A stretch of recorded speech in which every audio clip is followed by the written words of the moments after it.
गुरु मातु तो एक है, गुरु मातु तो एक है, अकहन सुनन को दोय, दोई समझे सोई जाको, सदगुरु मिला न होय।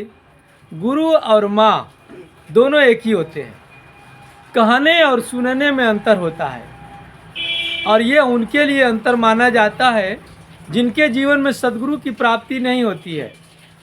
जब सद्गुरु नहीं मिला तो पूरा जीवन व्यर्थ चला जाता है।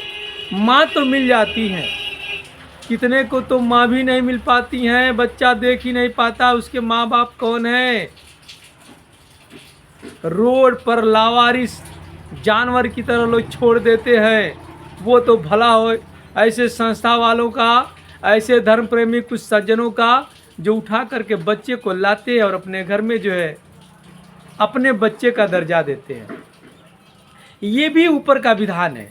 ऊपर वाला उसकी बुद्धि में प्रवेश करता है तब उसके अंदर बुद्धि सद्बुद्धि में बदल जाती है।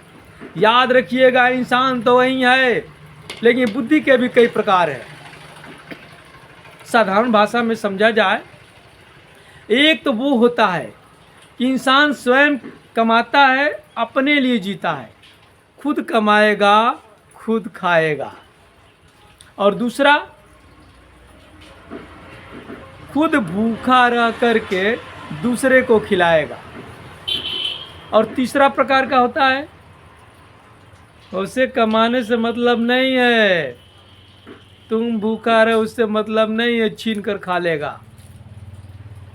एक होता है कृति, वह कृति होता है, कर्म होता है अपने लिए। और एक श्रेणी में आता है विकृति, जो छीन करके लोग खाते हैं। और वह तीसरा, स्वयं भूखा रहकर दूसरे को खिलाता है, वह होता है सुकृति। और वही है हमारे भारत देश की संस्कृति। और माँ में ऐसा भाव नहीं पाया जाता। माँ तो बच्चे से अगाध प्रेम करती है। माँ, तभी तो कहा गया है माँ ममता का महाकाव्य है, ममता का महाकाव्य है।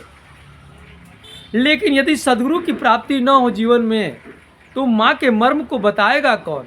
माँ तो सारी दुनिया के बारे में बताती है बच्चे को पिता कौन है, चाचा कौन है, मामा कौन है, दादा कौन है, सब कुछ बताएगी।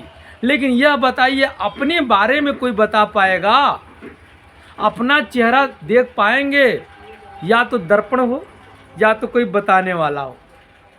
तो सद्गुरु उस माँ की ममता का बहुत ही सूक्ष्म और विस्तार रूप से विवेचन करने में सक्षम होते हैं।